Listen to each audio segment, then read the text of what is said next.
national anthem sung by the combined choirs of the United States Naval Academy, the United States Air Force Academy, the United States Military Academy at West Point, the United States Coast Guard Academy, and accompanied by the United States Army Herald Trumpets.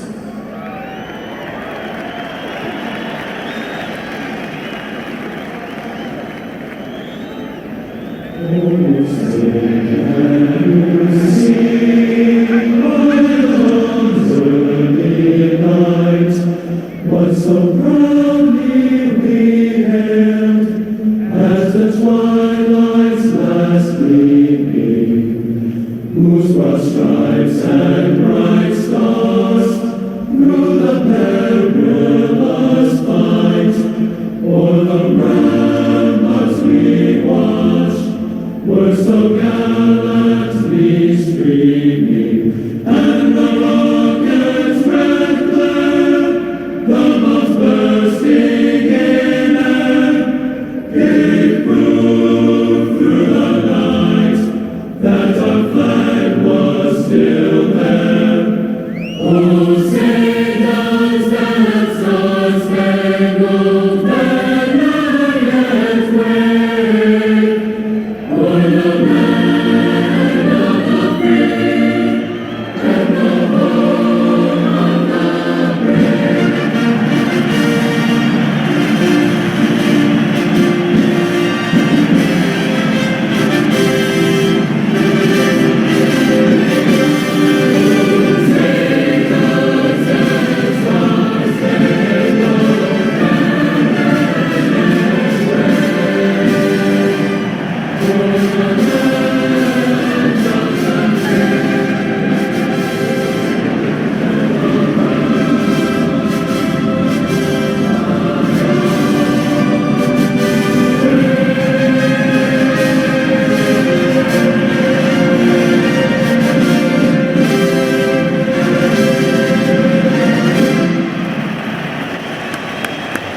At Academy Securities, normally these types of webinars we've got on our retired generals and admirals who are solving the world's problems for our clients, whether that be something going on in China, cybersecurity, different things around the world, and combined with our global macro strategist, Peter Chur, we try to interpret those geopolitical events into the capital markets arena to be helpful to our clients. Obviously today we're doing something different. Carl, Mark, and Otis, we're not going to ask you to solve the world's problems today or comment on the Straits of Hormuz or anything about cybersecurity, but I think it's timely in that we can discuss, what's going to happen Sunday, what we think is going to happen Sunday, what the differences are between the Super Bowls that we played in, what's going to happen on Sunday, get some questions and answers, and maybe even make some predictions early on. But first of all, I want to start by introducing each one of my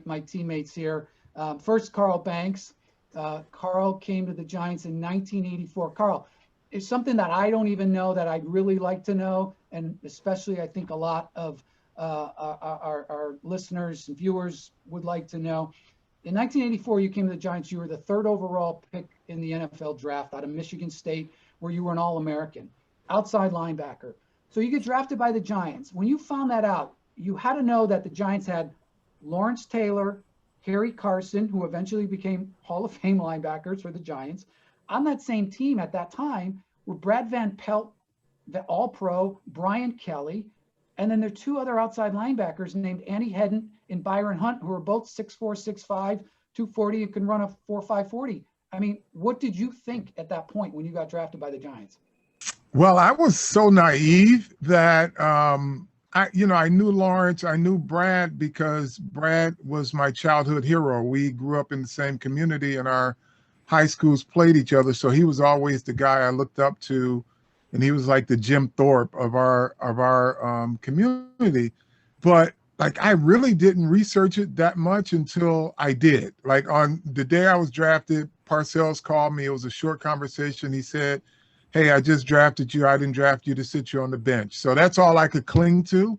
And I knew the rest I would have to do on my own. But it was kind of a shock to the system Not that I was drafted to a team with a lot of linebackers, because I never like confidence, but like the first day I was there and I meet Harry and Lawrence, and I introduced myself to both guys. Hey, Mr. Carson. Hey, Mr. Taylor.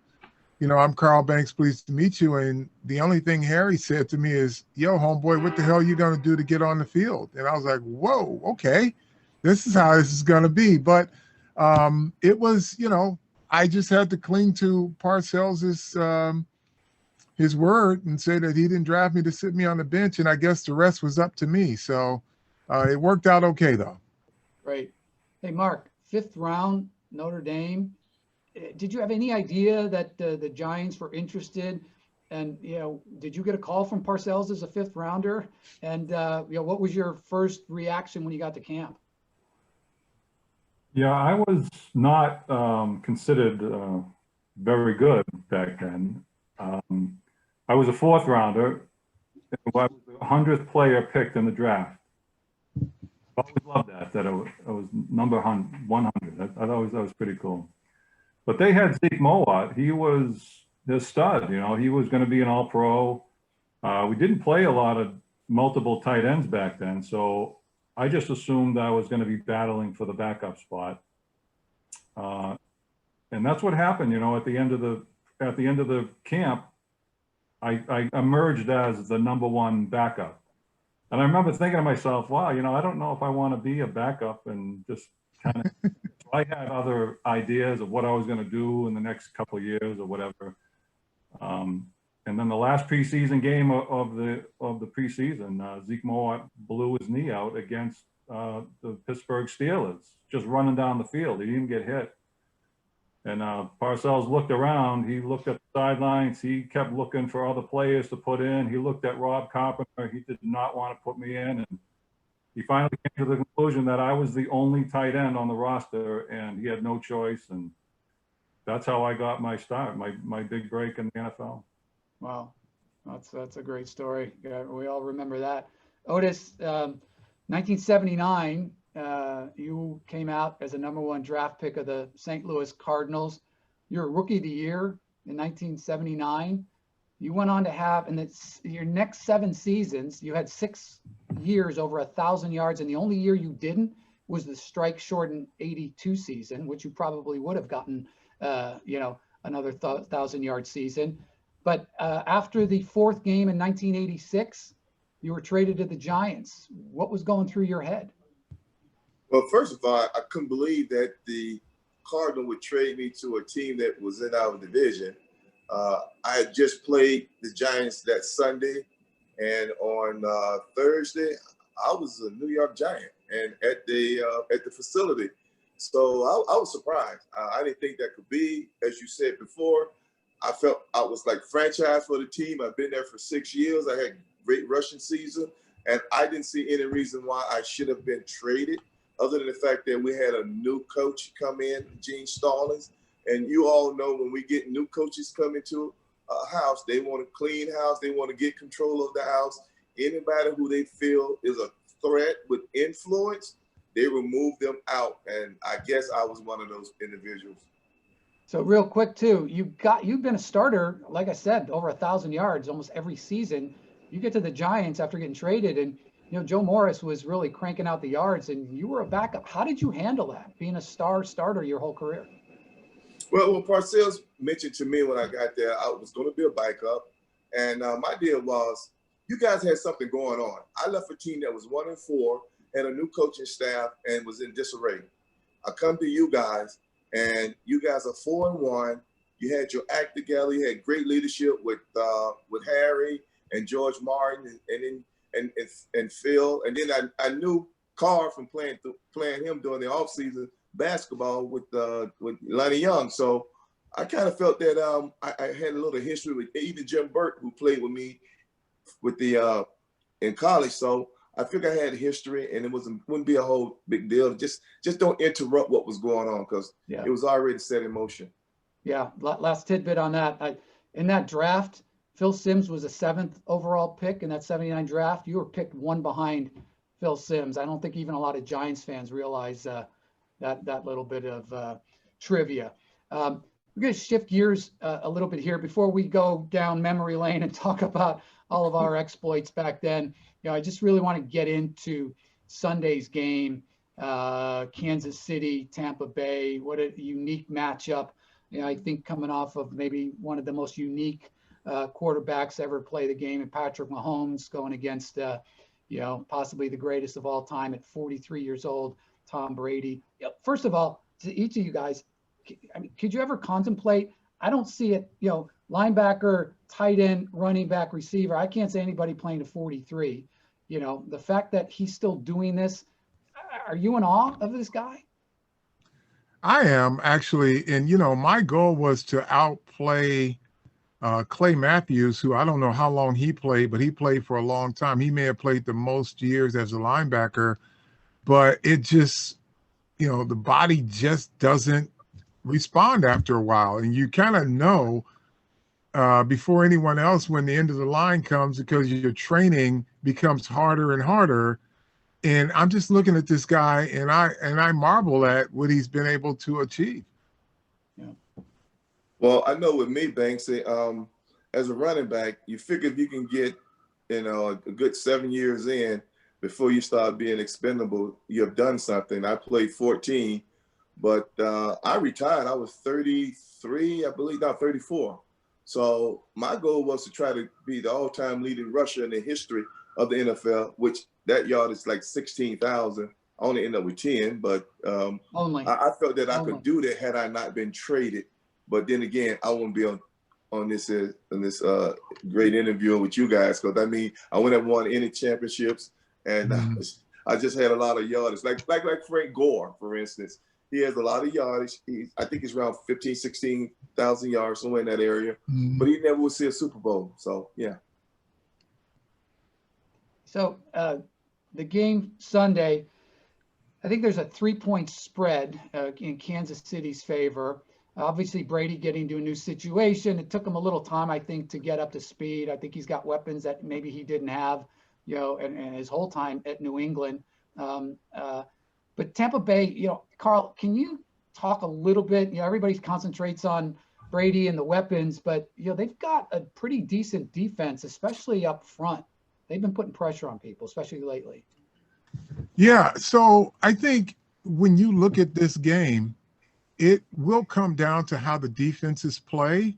And Tampa, the one thing about Tampa, and Otis and Mark and you can talk about it, they have a certain way they like to play football.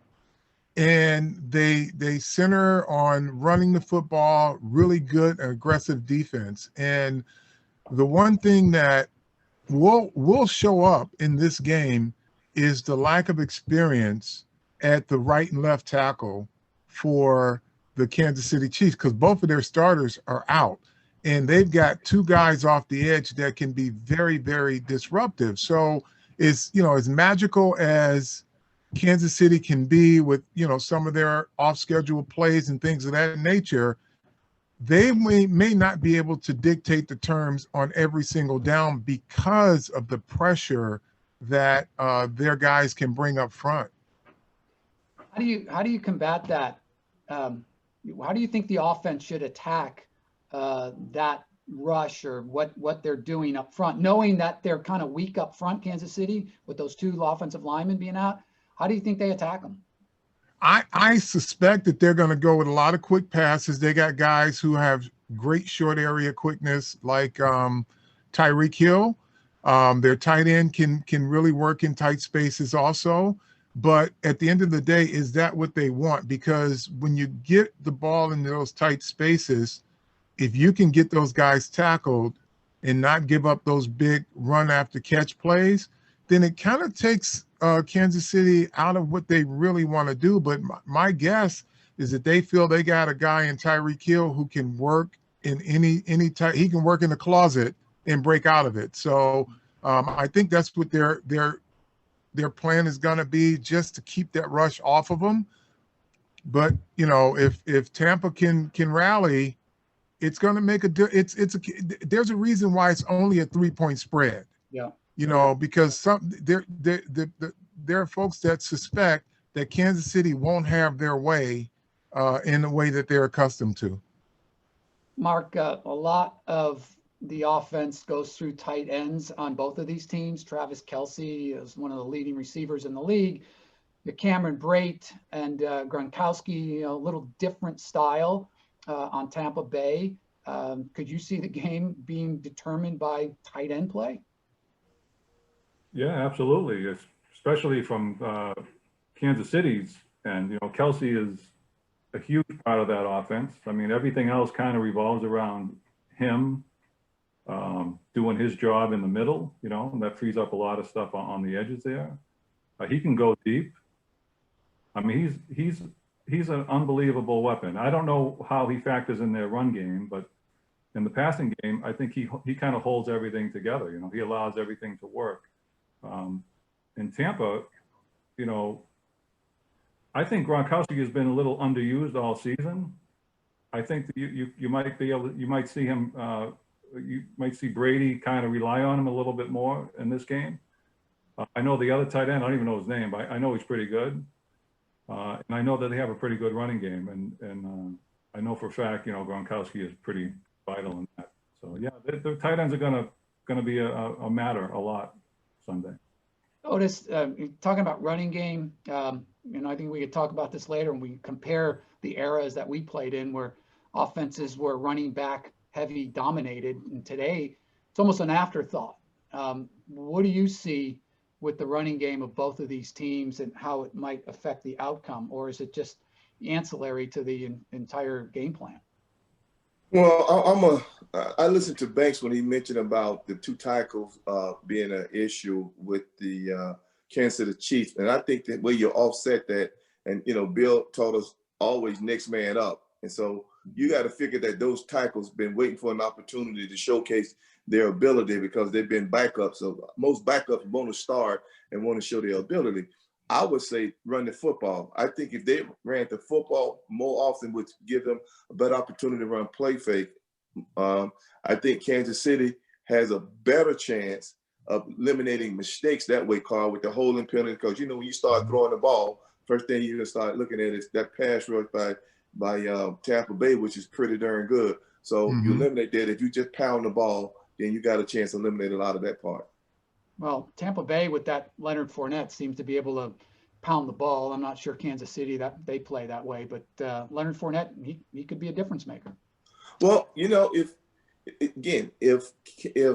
Tampa Bay take a page, and I know I'm going back 30 years, take a page from what we did, Banks and Mark, which is run the ball and keep that high-scoring offense off the field. That's how you offset Mahone and what he does, and also take a page from you guys, Tampa Bay, on how you stop an offense like that and play similar to what you guys and what we played in Super Bowl 25 defensively. So if they took our game plan offense and our game plan defense, they got a chance to beat Kansas City with no problem, I believe. And to that point, Otis, the I guess biggest secret that people don't realize is that is what Tampa's offense really is. They're a ball control offense because when you look early on when Brady was there, they were running that no risk it, no biscuit, a lot of balls down the field, which was a lot of interceptions. Then all of a sudden, things started to change because they utilized their running game a lot more to set up their play action pass. And then they took some deep shots. They don't take a lot of deep shots in the game anymore unless it's off of some successful run plays. When they get their running game going, is when they get all the rest of the offense on track. But if it's a shootout, it's going to favor Kansas City. Absolutely. But Tampa has a way that they want to play, and it starts with their running game. Hey, Mark, when you look at the tight ends again in this game, and we talk about the different things, how it might affect the outcome. The tight end play now. Travis Kelce, could he have played in our era? Would he have been a receiver? Does he block much? What are the differences? It's hard to say. Travis Kelce is a phenomenal athlete. It's hard to say a guy like that couldn't play in any era, but I do wonder how well he would have played back when the game was more physical on the line of scrimmage, when there was a lot more expected out of your tight end than just going down and receiving, when the majority of plays were run plays. I don't know. I'm sure he would have been fine. I mean, but to me, a guy like George Kittle from the 49ers, he's the epitome of what I think a tight end should be. He's athletic enough to get downfield, and he's an unbelievable blocker. I mean, Kyle, you must, Yeah. when you watch him, his combo blocks are just phenomenal. It's amazing to watch him, and he does it with such ease. You know, I think, not to get off track, Phil, but guys today aren't rooted in the ground on defense anymore. Like, we used to have to like make guys move, right, to make. Yeah. But guys are so athletic today, they're always up on their toes and they're always moving. And Kittle has a way of using their own momentum against them, and he just pushes people where they already want to go. You know, it's fun to watch. Now, I mean, a guy like Kelce, I don't know that he's capable of doing that. I don't know how strong he is. Gronkowski can do it. You know, I don't think he does it a whole lot, but he's big enough to do that. And the other guy is too. It's just, can those guys have played with us? I don't know if they would have made it through the practice week. Never physical game. You know, these guys are finely tuned machines today, and they're not used to the bumps and bruises, I think, that we had to go through. That being said, I also think, you know, we weren't as athletic as they are today because we couldn't afford to be overly athletic at the expense of toughness and durability. And today's guys are track stars to me. Yeah, and you know, to that point, Mark, it's so much easier. And don't get me wrong, I enjoy watching these guys play because this is the game that it is right now. Yeah. But it's the defenses of the NFL are just so accommodating to that position, to where even if a tight end lines up against a cover 2 defense, he knows he will not be touched coming off the line of scrimmage. And it baffles me that they don't even coach with the rules that they have available today. They still don't utilize them. And this is why, you know, a guy is, 2 steps off the line of scrimmage, he's wide open. And as a tight end, if you line up and you see cover 2 and you already see the openings because you know that nobody's going to stop you off the line of scrimmage, you have a huge advantage. And I remember, you know, if I can go back, my biggest challenge was to make sure that I could read a tight end splits to know whether it was an inside or outside release, and to make sure I took away something. Now it's just like they can line up wherever they want and the defense will accommodate. And that's from the outside of the defense with the corners to the inside of the defense. They're just, when they call a defense, there's no technique applied to how you can disrupt what an offense wants to do. But again, like you said, it is the game today, but I think the teams that can teach within the rules right now would have a huge advantage in taking tight ends out of the football game. Well, let me echo a little bit what Banks and Mark said. I'm looking at Carl Banks, stud, a tight end, strong side, in front of the tight end, a Ricky Jackson, a Pat Swilling. You're talking about some well-known linebackers that can stop tight end getting off the ball in the line of scrimmage. And you asked that question. I don't know. I don't think they can play in our era just because of those individuals right there. When Banks them jam you on the line of scrimmage and you try to you're gonna be there long, at least a couple of seconds, which now threw the whole passing tree out of sync. So, but no, I don't think. No, I don't think so. I'm just saying that. Not looking at them studs. No, I think that kind of goes over to the wide receiver position. I just remember, when I played, the hardest thing about playing wide receiver was getting off the jam. Getting off the jam. Off the line of scrimmage. You remember these DBs back then, these corners, 5'10", 185, 190. They may have been the best athletes on the football field. They were fast, they were strong, they were quick, and they would come up and they'd be able to just jam you and, just like you said, Otis, disrupt you from getting into your pattern, which affected the whole passing tree. Now, back then, it was an advantage to be smaller and quicker and offer less surface area so they couldn't get their hands on you. And you had to be quick. Those tall guys, there were exceptions, but the taller guys that were offered all the surface area, sometimes they couldn't get off the line of scrimmage. Well, if you go back and look at history, one of the reasons why they opened up the game, because the game was played slow. If you look back at all the teams that were before us that played the game, the receivers wasn't having the numbers that they have now. So what did the NFL do? They say, listen, we need to make this game more wide open. We need to change something. Banks, Phil, Mark, as a running back, you stayed on the field all 3 downs. Now you got specialists. If you got 1st and 10, you might not be in the game as you're a starter. If you start off, if you got 2nd and 18 or whatever, you're not in the game if you're a starter. But during our era, you had to be able to do everything. You had to stay in, block, run routes, and that what made us so much different and more valuable. But again, the league wanted the game to be faster and more wide open, and that's why they changed all the rules that benefit all the offense players. And that's why you see all these records falling, and you question yourself when you see guys who, no offense to the Hall of Famers, when you see guys get in the Hall of Fame based on some of those records they put up, and you go back and you shake your head and go like, well, that's not really fair to the guys who really played the game the way it was played back when we played it, who never would have got those records.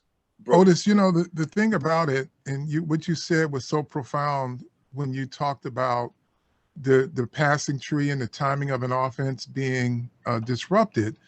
And the thing about it is the more things change, the more they stay the same.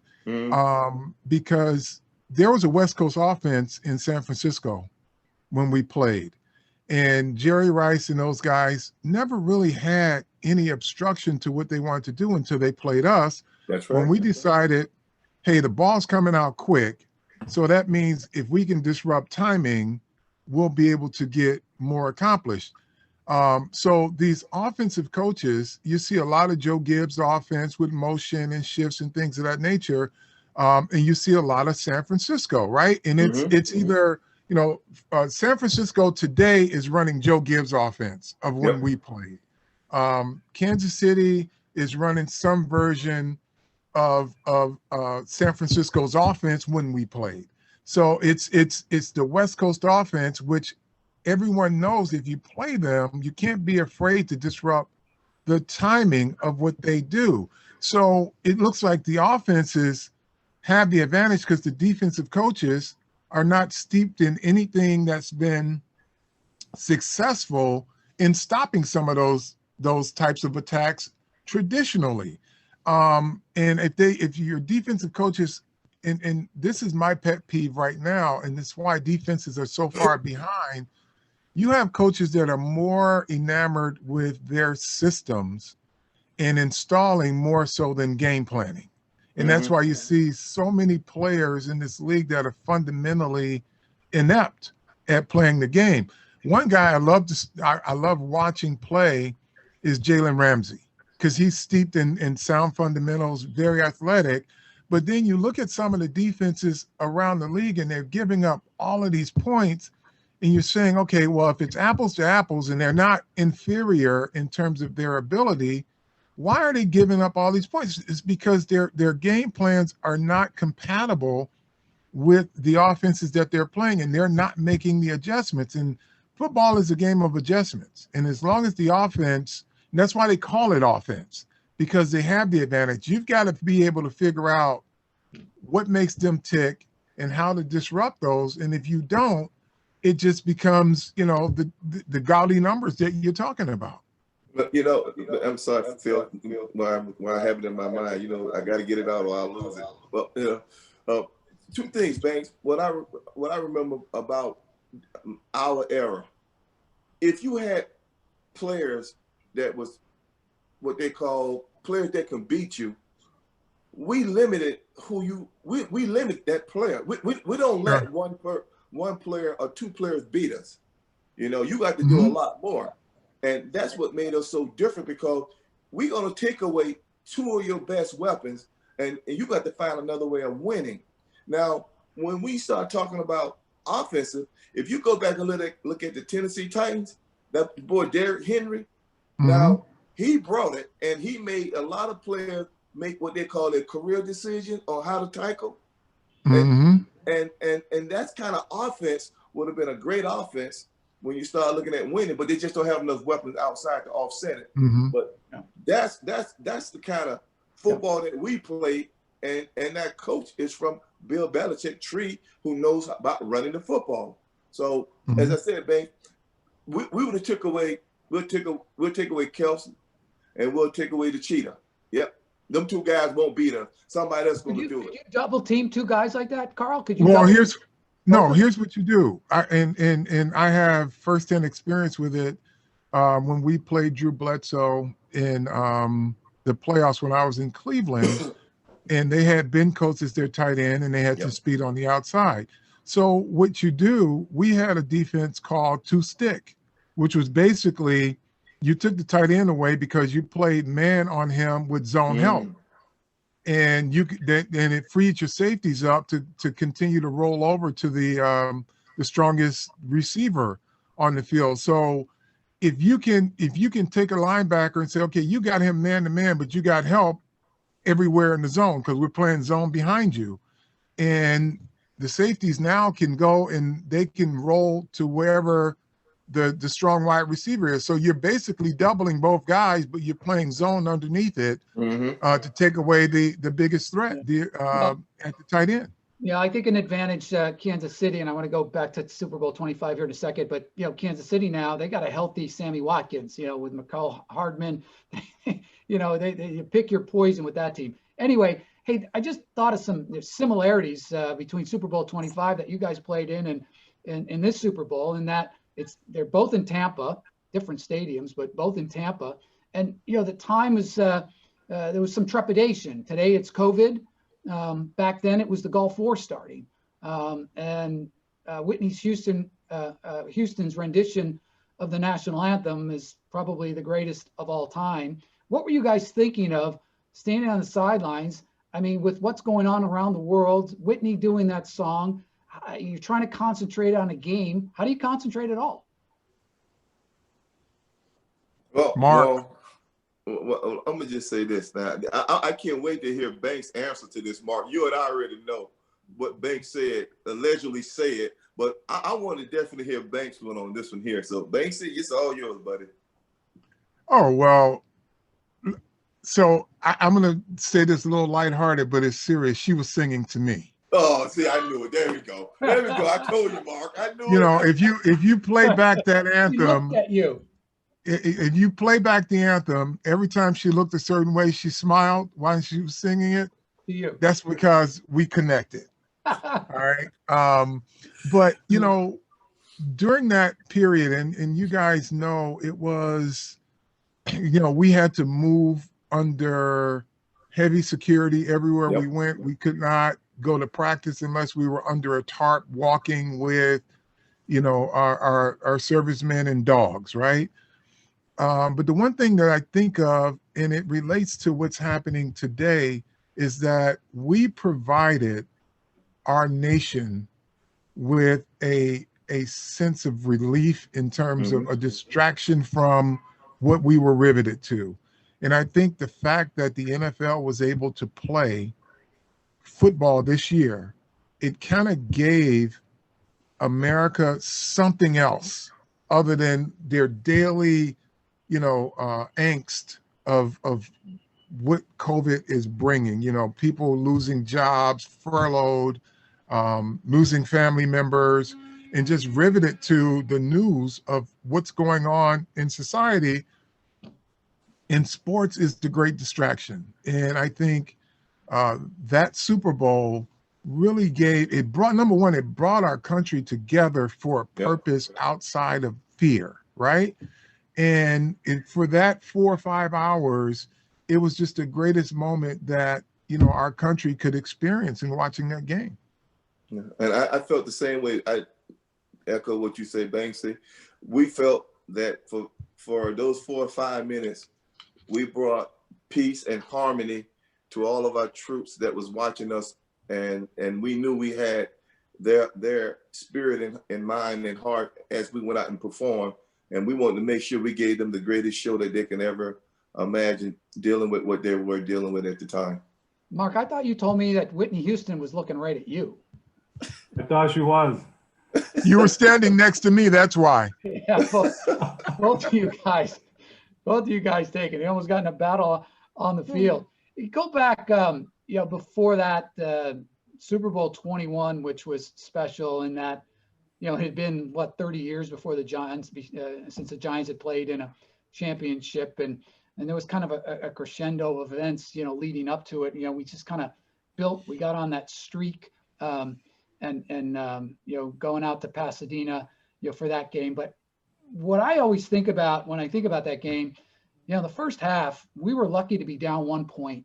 Carl, I think, Phil was the MVP of that game, but you must have gotten some votes, because at the end of that first half, I think you made 2 or 3 plays that kept them out of the end zone. I think on the 2 trips, when instead of getting 14 points, I think they got 3. They missed a field goal, and we held them to a field goal because of some incredible defensive plays. What went on then? So I'm sure everybody on this call, my teammates here, will say that they always dream of having the perfect game, right? And for me, it was the perfect game in the biggest game of the year. So it was, I was just in a zone. I just felt that there was not a play that I couldn't make, regardless. And so it was the biggest game of the year. So I wanted to have, one of my biggest game, if not my biggest game. I don't know if it was perfect, but it was damn near perfect. I don't think I could have played a better game in any other circumstance. Well, as you're talking, I'm thinking the 3 of us on the offensive side, each of us had a touchdown in that game. Otis, your touchdown, again, you were a backup, right? I'm sure during the middle of the year, you're thinking, what the heck am I doing here as a backup? And then you get to the Super Bowl, you score a touchdown. What were you thinking? Well, what's interesting was Parcells pulled me to the side right when we got down toward the end of the game. So we're down in the 4th quarter, and he said, "Listen, kid," he said, you did a lot of good work in St. Louis, and you done a lot of work with us. And in case you never get here again, I want to give you an opportunity to score if you can. And that way you can always remember what it felt like to score in the Super Bowl. And he put me in and right by the goal line, and I was able to fall over and score my first touchdown. And like Parcells said, and everybody else, I thought that was my last opportunity to ever be in a Super Bowl, but it was one that we won, and I was happy about it. And and that's how it was. Bills was that kind of guy sometimes. So Mark, did Parcells come over to you and say, "Hey, look, we got you a touchdown. Can you just, deflect one over to your buddy McConkey so he can get hit?" Is that how that happened? No, he didn't say that, but I would have liked to have had 2 touchdowns in the Super Bowl. I got the other one. I know, and I can't say that you stole it from me because it was my own fault. It bounced right off my head. I don't understand how I did not catch that, but I was so happy and so relieved that you caught it. I was happier than you were, because I did not want to go back to the sidelines and face Bill Parcells. I don't know. I was kind of delirious out of body, so I don't know how you could have been happier than I. I saw something just this past week that they're always comparing these quarterbacks and the greatest game ever, and Sims was ranked 7th for that performance. I don't know how you can get, Carl, you talk about playing the perfect game. Yeah. Sims played the perfect game. 22 out of 25, there were 2 drops, and I think he missed 1. And by the way, the one that he missed was the second play of the second quarter. It's 3rd and 4 from our 40. Normally we're conservative offense. I'd go hitch up in the slot, but we changed up everything we did offensively. We went contra to our natural tendencies. So I did a little hitch at about 5 yards, and took off down the middle of the field. The safeties vacated, and I faked out this corner, this DB so badly because they're used to our tendencies. We played them in November. I'm going to curl up. That's what he thinks. Get the first down. I stuttered and gone left. He stuck his foot out. He was so faked out, tripped me. Sims throws a ball. It would have been a 60-yard touchdown. That was his only incompletion on the game. I don't know how he can't be number one best performance ever. Well, let me just say, I think I dropped the two that were dropped. So while Kyle never played a perfect game like you did, I did manage to ruin someone else's perfect. Hey, Phil, can we? I want to talk a little bit about the, if you don't mind, the character of our team and how it was built, because I think a lot of similarities to what your fellow comrades in the military experience in terms of what's necessary and how it's built the character to deal with adversity. And I think we all have stories of what a SOB Bill Parcells was to us at some given point. And it was to test, our competitive nature, to see if we were battle tested by the time we got into the field of play, because, Otis kind of water painted this whole, I'm a backup, I'm not going to make any waves and things like that. But Otis knew inside he was burning, because I've competed against him off the football field, and I know what a competitor he is. And, Mark, we've had our moments in our conversations about some of the torture, and I say this in a football sense, of what it was to be coached hard by Parcells and our position coaches during the course of the week, when we think we've got so much, going good for us, and it somehow wasn't enough. And then, Phil, you were the whipping board for so many things from Parcells, and we had Hostetler, who had to run down on special teams, which could not make him happy as a backup. But I think being coached hard and tapping into our competitive spirits beyond what we normally are, I think is what made the character of our football team. Do you guys agree with that? I think exactly Absolutely. what you're saying, and it just reminded me of a quote, and I'll let you two other guys get in here for a second, but what he did was to get the most out of us. John McCain, former senator, POW, Vietnam, maybe had the greatest definition of leadership I've ever heard. And we've all know about leadership. We all studied it. We practice it. What we did with the Giants. John McCain said, leadership is the ability to convince others that they're capable of doing a lot more than they think they can do. And I think it's true of Parcells. You don't like it. It's uncomfortable, but you focus more, you try harder, you get more out of yourself. I agree with you, Mahonk, because, he's the constant walk by me, because, I'd already been in the league over 7 years. And actually, when Super Bowl 25 came about, I was my 12th year in the league. And technically, as a running back, you're definitely on your way out. And he used to walk by me all the time and say, I don't know how much thread you got on that tire. I think I can see the rim of the tire. I can see the rim.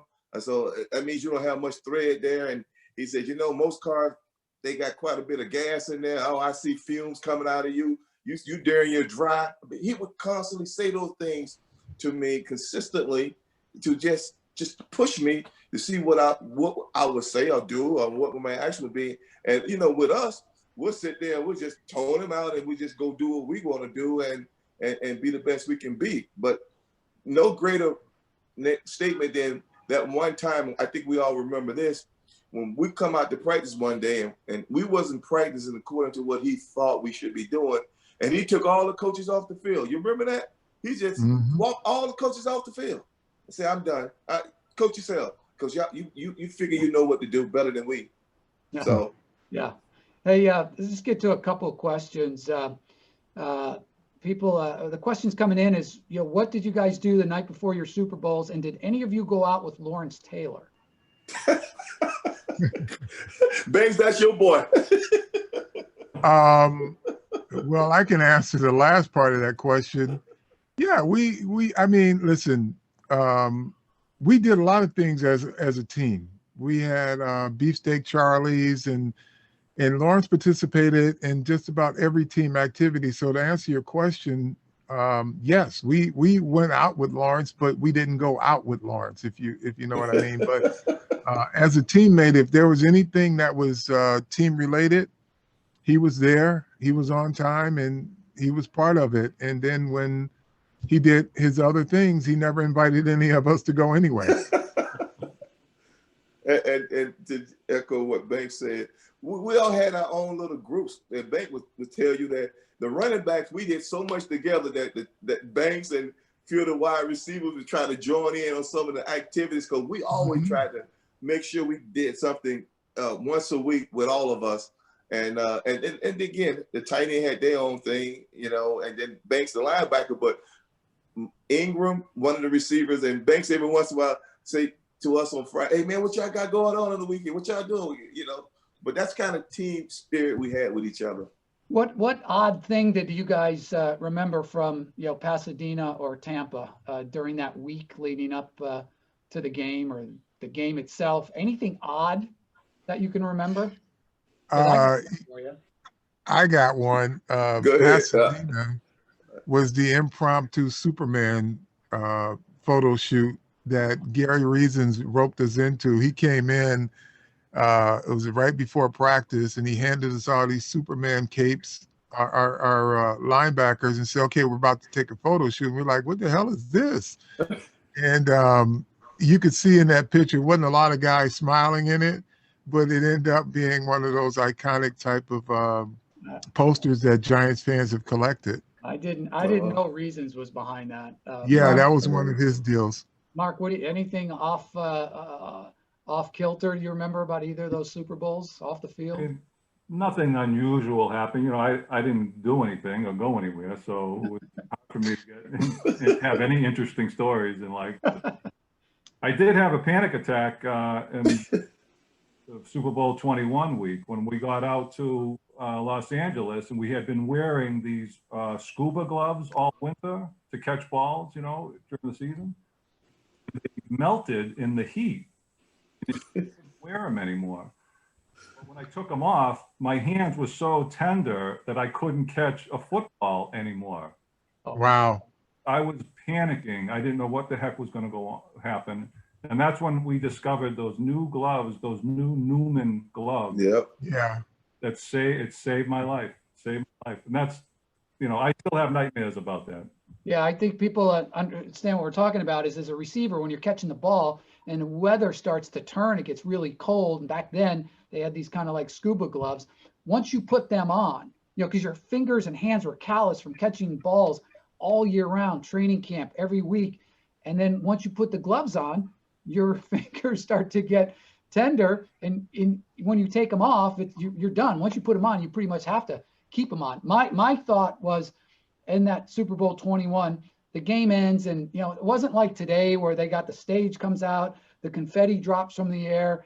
We just had Neil Diamond sing the national anthem, not Whitney Houston.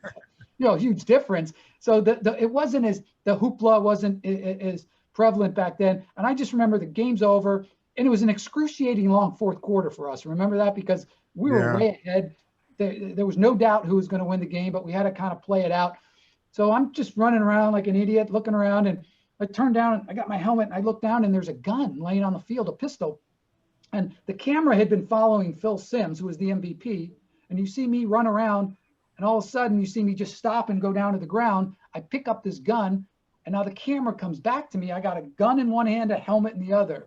And this is how long ago that game was. There were switchboards. CBS switchboards got lit up. People all over the country. McConkey had a gun in his helmet. So they were asking about it in the press conference. It was just kind of crazy. But the word was that somebody, a fan got on the field, a cop fumbling with the fan, dropped his gun. So who knows? I like to say, one thing a touchdown and saved some lives.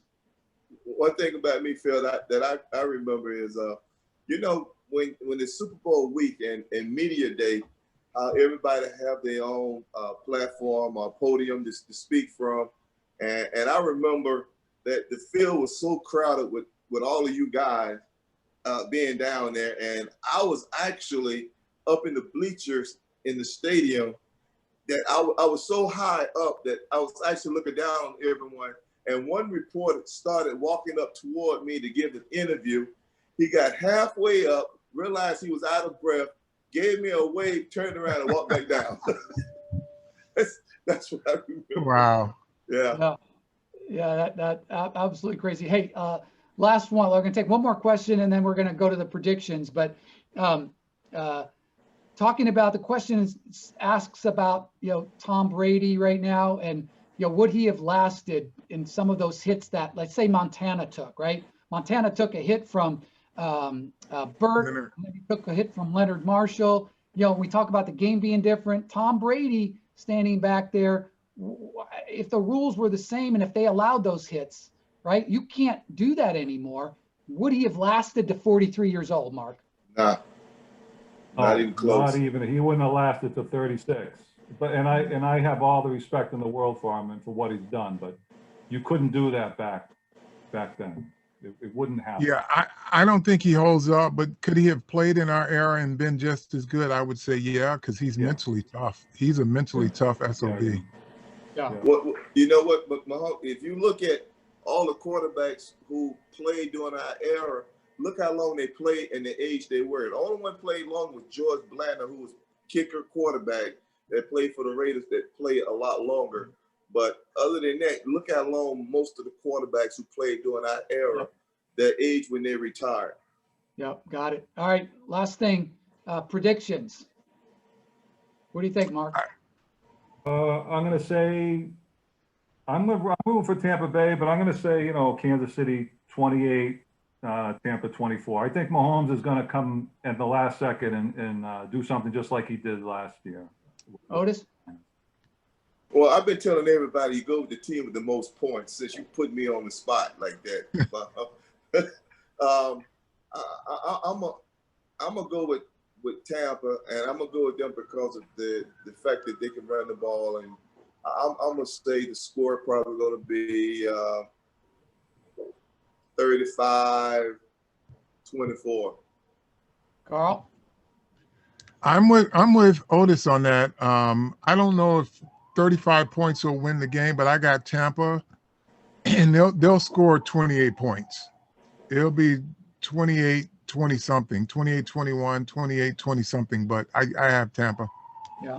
I got Kansas City, and I don't think it'll be close. I think it's double digits, Kansas City, and I think Sammy Watkins is going to be a big difference maker. He's an extremely talented guy. He's hurt a lot, but I think the concentration on those other guys we talked about earlier, Sammy Watkins, potentially would be MVP if it wasn't for Mahomes. So I'm taking Kansas City by 10. Listen, guys, appreciate you so much. Love you to death. Brothers for life. And thank you so much for appearing here at Academy Securities, our off-kilter webinar today. And I look forward to the day that hopefully real soon that we'll all be together in person. So thank you very much. Thank you for everybody that listened. I'm sorry we didn't get to everybody's questions. A couple hundred people on the call today. Great turnout. We appreciate all our friends. We appreciate all our clients, and enjoy the weekend, enjoy the game, and everybody be safe. And we will see you here sometime soon. Thank you all from Academy Securities.